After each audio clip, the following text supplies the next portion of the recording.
2006 সালের 28 অক্টোবর লগি বইটার তাণ্ডব দিয়ে মানুষ খুন করে আওয়ামী লীগ জানান দিয়েছিল তারা ভবিষ্যতে ক্ষমতায় গেলে এরকমই মানুষ খুন করবে। সেই দিন বাংলাদেশ পথ হারিয়েছিল, দীর্ঘ 17.5 বছর আর পথে উঠতে পারেনি। অবশেষে আল্লাহ তাআলার একান্ত মেহেরবানিতে 24-এর 5ই আগস্ট বাংলাদেশ আবার তার পথ ফিরে পেয়েছে।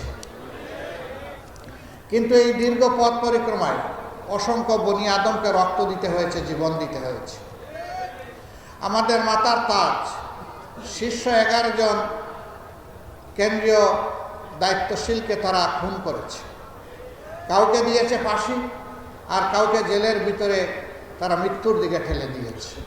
আগস্টের 5 তারিখ যখন পরিবর্তন আসলো, আমরা সারা বাংলাদেশে প্রিয় সহকর্মীদেরকে এবং দেশবাসীদেরকে আহ্বান জানিয়েছিলাম, শান্ত থাকুন, ধৈর্য ধরুন, প্রিয় দেশকে গড়তে সাহায্য করুন। আলহামদুলিল্লাহ, বাংলাদেশ শান্ত থেকেছে, ধৈর্য ধরেছে। আওয়ামী লীগের সাধারণ সম্পাদক তৎকালীন মন্ত্রী ওবায়দুল কাদের সাহেব বলেছিলেন, একবার নয় বারবার, তার দলীয় কর্মীদেরকে ভয় দেখাইয়া আরো পাষাণ হওয়ার জন্য উস্কানি দিতে গিয়ে বলেছিলেন, তোমরা যদি ক্ষমতা থেকে চলে যাও তাহলে ক্ষমতা হারানোর 2 দিনের মাথায় তোমাদের 5 লক্ষ লোককে ওরা খুন করবে। একথা তিনি বলেননি?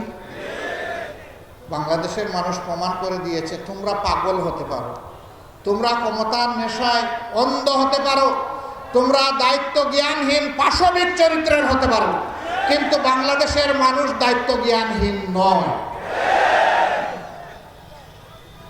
5 লক্ষর কোনো প্রশ্নই আসে না।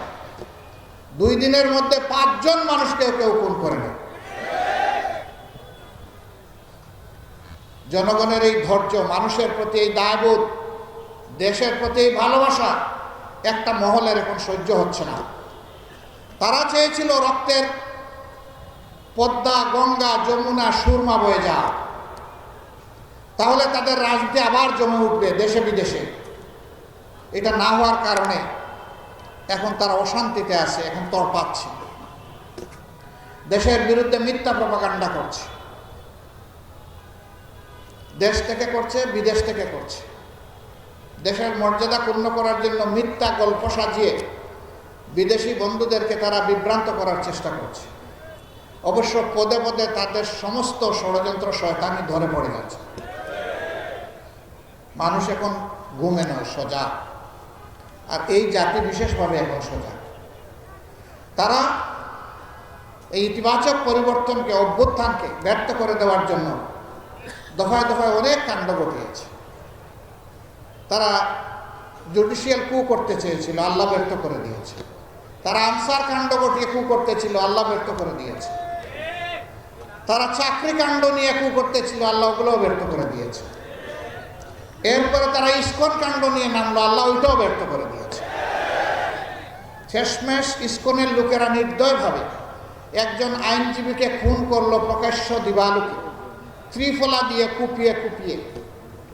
এতটাই তার চেহারা বিকৃত করে দেওয়া হয়েছিল, তার পরিবারের কাউকে তার ইন্তেকালের পর তার চেহারা দেখতে দেওয়া হয়নি। কারণ এই চেহারা দেখে তারা স্থির থাকতে পারবেন না, কষ্টে তারা ভেঙে পড়বেন, এমনকি এর চাইতেও বড় কোনো অ্যাক্সিডেন্ট কার হয়ে যেতে পারে। ধন্যবাদ জানাই এই দেশের বিশেষ করে হিন্দু ধর্মাবলম্বী ভাইদের। তারা তাদের বিবেকের জায়গা থেকে প্রতিবাদ করে বলছেন, আমরা শান্তিতে আছি, তোমরা আমাদের শান্তির উপর আঘাত দিও না, আমাদেরকে শান্তিতে থাকতে দাও। ভারতকে তারা বলেছে, আমাদেরকে দিয়ে আর খেলো না, বহু খেলা তোমরা খেলেছো, এখন তোমরা শান্ত হও। আমরা এই দেশে ধর্ম বর্ণ নির্বিশেষে ভালো আছি, ভালো থাকতে চাই। আমরা তাদেরকে অভিনন্দন জানাই। বিভিন্ন জায়গায় কাজ করতে গিয়ে না পান তারা নিরাপত্তা, না পান তারা মর্যাদা। সেদিন তারা মায়ের মর্যাদা পাবেন, সহদরা বোনের মর্যাদা পাবেন, ঔরসজাত মেয়ের মর্যাদা পাবেন ইনশাআল্লাহ। এবং ঘুরে ফিরে আমরা তাদেরকে পূর্ণভাবে মায়ের মর্যাদায় অভিষিক্ত করব। এই বৈষম্যহীন একটা বাংলাদেশ আমরা গড়তে চাই। এই বাংলাদেশ জামাত ইসলামীর রূপন কর্মী এবং সমর্থকরা একা করতে পারবে না। এই বাংলাদেশ গড়ার কাজে সমস্ত জনগণের ঐক্যবদ্ধ সহযোগিতা লাগবে। এমন একটি বাংলাদেশ গড়ার জন্য আসমান থেকে ফিরিস্তা পাঠিয়ে আল্লাহ সরাসরি গড়ে দেবেন না। এই জমিনের মানুষেরাই গড়বে। তারা ভালো পথে এগোলে, আল্লাহ সন্তুষ্টির পথে এগোলে, শান্তির দিকে আগালে আল্লাহ তাআলা তার ফিরিস্তা পাঠিয়ে সাহায্য করবেন ইনশাআল্লাহ। উলামায়ে কেরাম আমাদের মাথার তাজ, তাদের দোয়া আমাদের লাগবে, তাদের সহযোগিতা আমাদের লাগবে। তাদেরকে ইজ্জতের সাথে বুকে ধারণ করে আমরা সামনে এগিয়ে যাব। আল্লাহ আমাদের সহায় হোক।